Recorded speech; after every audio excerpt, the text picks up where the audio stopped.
வணக்கம் வந்தனம் நமஸ்கார் welcome to ndtalks. இன்றைக்கி நம்ம ndtalksல என்ன வீடியோ பார்க்க போகிறோம் அப்படின்னு சொன்னால் ஆக்சுவலாக என்ன வீடியோ பிளான் பண்ணியிருந்தேன் அப்படின்னு சொன்னால் அந்த ஜேர்னி ஆஃப் சோல்ஸ் தான் பிளான் பண்ணியிருந்தேன். சரி நைன் அதையே பார்த்துட்டு இருந்தால் போர் அடிக்கும் அப்படிங்கிறதுக்காக இந்த நிஜமான இந்த பேய் நிகழ்வுகள் அமானுஷ நிகழ்வுகள் பற்றி படிக்கலாம் அப்படின்னு சொல்லிட்டு எல்லா கண்டென்ட்லாம் எடுத்து வச்சு படிச்சிட்டேன்.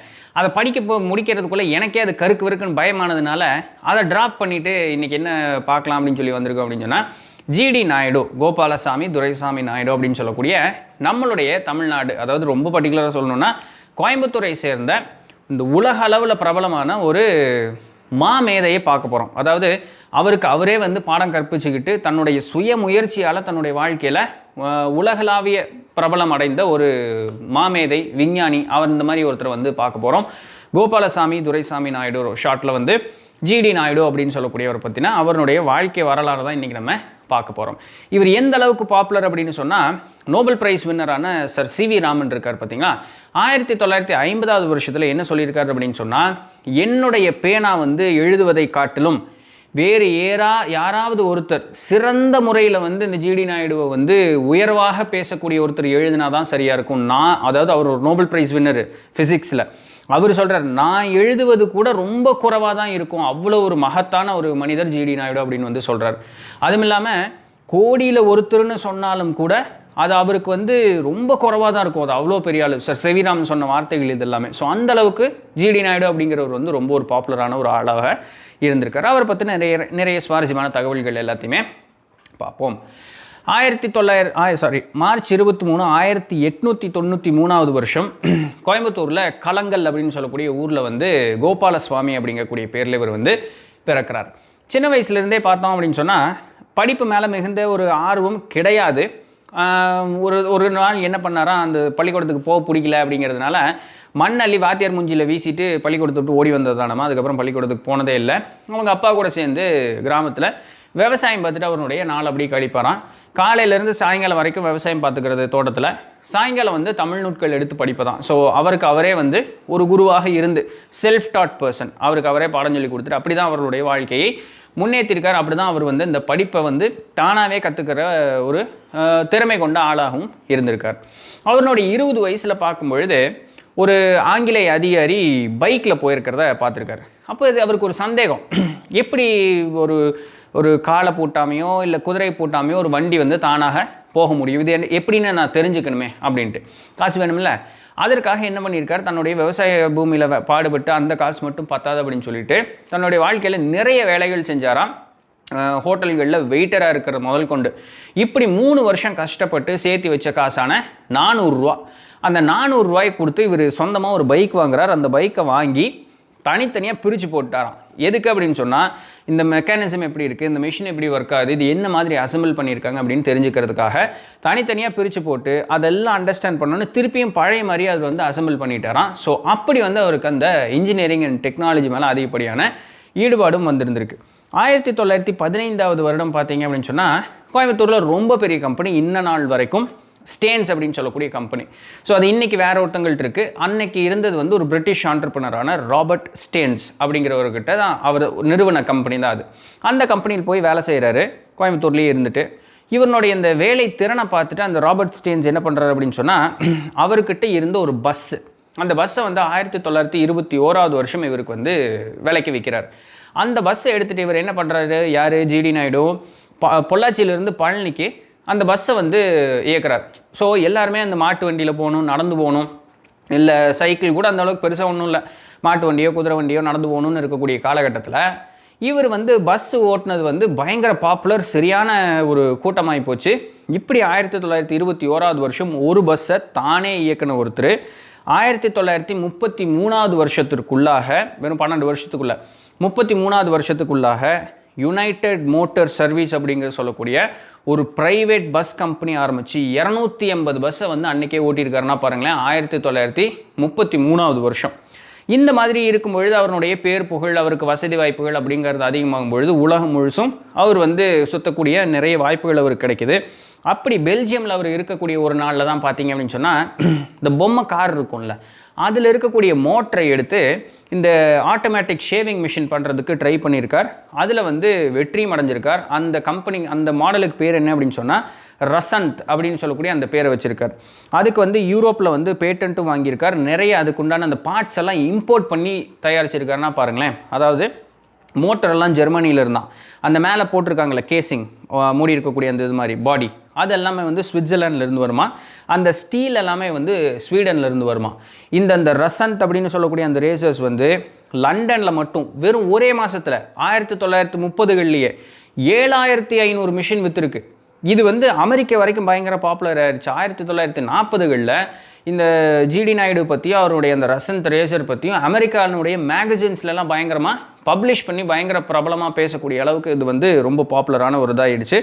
அந்த நேரத்தில் பார்த்தீங்கன்னா 2ஆம் உலகப் போர் தொடங்கின ஒரு டைமாகவும் இருந்திருக்கு. அப்போ என்ன பண்ணியிருக்காரு, நம்ம ஊருக்குள்ளே வந்து இந்த மைக்கா கெப்பாசிட்டர்ஸ், கார்பன் ரெசிஸ்டர்ஸ் இதெல்லாம் கோயம்புத்தூர்லேருந்து மேனுஃபேக்சர் பண்ணி பிரிட்டிஷ் ஆர்மிக்கு தொடர்ந்து சப்ளை பண்ணிகிட்டே இருந்திருக்கார். இவருடைய இந்த திறமையை பார்த்தா அப்போவே பாலசுந்தரம் அப்படின்னு சொல்லக்கூடிய இங்கே கோயம்புத்தூரில் டெக்ஸ்டூல் அப்படின்னு சொல்லக்கூடிய ஒரு கம்பெனி இருந்தது, இப்போ இல்லை. அவர் வந்து இவங்க கூட சேர்ந்து மோட்டார் மேனுஃபேக்சரிங் பண்ண ஆரம்பிச்சிருக்காங்க. பயங்கர டெக்ஸ்டூல் ரொம்ப பாப்புலரான ரொம்ப ஃபேமஸான ஒரு manufacturing company. So GD Naidu கூட சேர்ந்து நிறைய அந்த மோட்டர்ஸ் எல்லாம் மேனுஃபேக்சர் பண்ணி அவங்க சேல் பண்ணி ரொம்ப பெரிய அளவு உண்மையாலுமே வந்தாங்க. இதெல்லாம் தான் மட்டும்தான் ஜிடி நாயுடு கண்டுபிடிச்சாரா அப்படின்னு கேட்டால் இல்லை.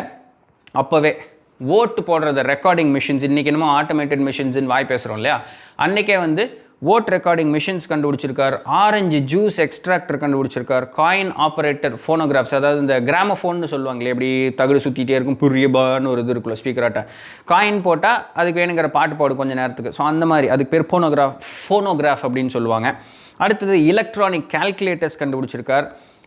லேத், ஜெர்மன் கொலாபரேஷன் வச்சு லேத் மிஷின்ஸ் கண்டுபிடிச்சிருந்திருக்காரு. 16mm ப்ரொஜெக்டர்ஸ், ஸோ அதெல்லாம் கண்டுபிடிச்சிருக்காரு. இந்த மாதிரி நிறைய கண்டுபிடிப்புகள் இருக்குது. கோயம்புத்தூருக்கு வந்தீங்க அப்படின்னு சொன்னால் ஜிடி நாயுடு மியூசியம் அப்படின்னு சொல்லிட்டு ஒரு மியூசியம் இருக்குது. இங்கே வந்து ஜங்ஷன் பேர் என்னென்னா அண்ணா சாலை அப்படின்னு சொல்லுவாங்க. ஸோ அந்த இடத்துல போனீங்கன்னா ஜிடி நாயுடு மியூசியம் இருக்குது. வாய்ப்பு கிடைச்சா கண்டிப்பாக கோயம்புத்தூர் வரீங்கன்னா தவறாமல் அந்த மியூசியம்குள்ளே போய் பாருங்கள். சரி இதெல்லாமா அப்படிங்கிற மாதிரி இருக்கும். அதெல்லாமா கூட நம்மளோட யோசனைக்கு வந்திருக்காது, ஆனால் அதை அவர் கண்டுபிடிச்சிருக்காரு. அது வந்து மக்களுக்கு அந்த காலத்தில் உபயோகமாக இருந்திருக்கு.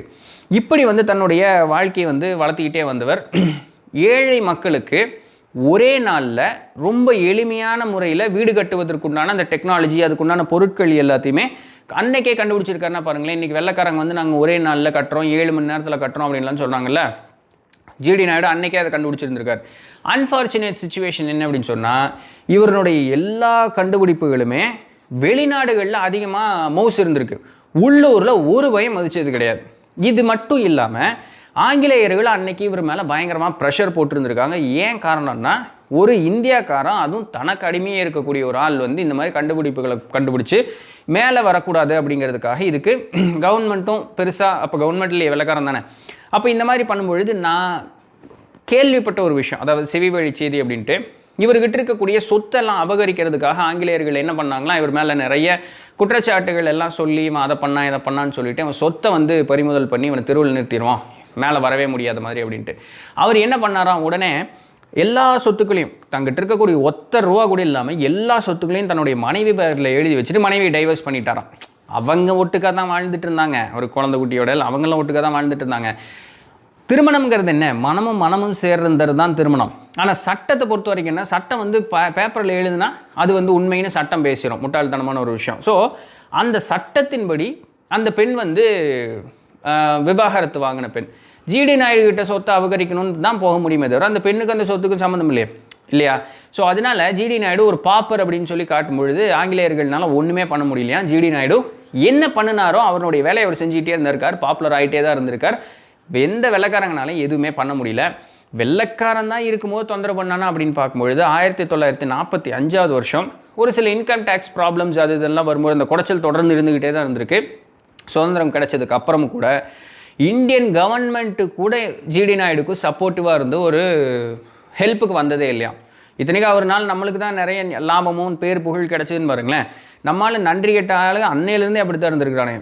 ஸோ இந்தியன் கவர்மெண்ட்டே அவருக்கு எந்த விதமான சப்போர்ட்டும் வந்ததில்லை. ஆனால் ரோசக்கார மனுஷன் ஒருத்தர்கிட்ட கூட போய் உதவின்னு போய் நிற்க மாட்டாராம், இந்த மாதிரி ஆகுது அது இதுன்னெலாம் சொல்ல மாட்டாராம்.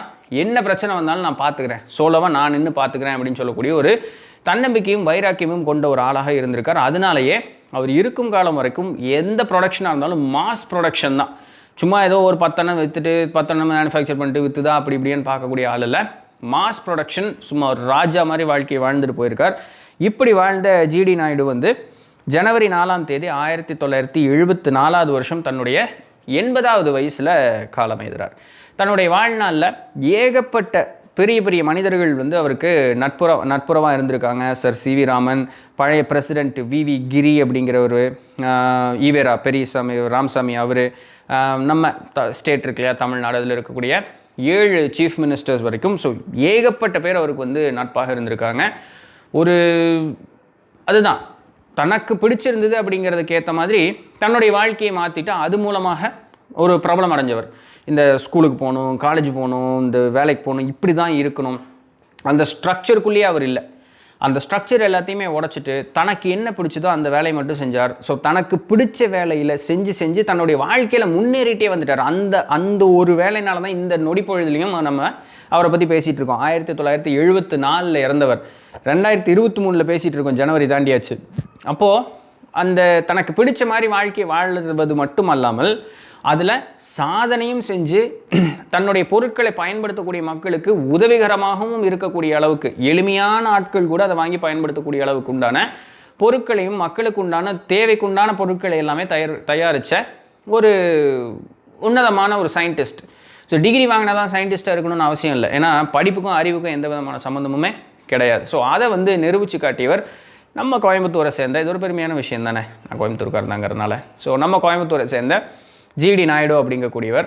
ஸோ இவரை பற்றி பேசுகிறதுல உண்மையாலுமே எனக்கு ரொம்ப மகிழ்ச்சிகரமான ஒரு விஷயமும் கூட. ஸோ இது உங்களுக்கு ஒரு தெரியாமல் இருந்தது அப்படின்னு சொன்னால் உங்களுக்கு புதுவிதமான இன்ஃபர்மேஷனாக இருந்திருக்கும்.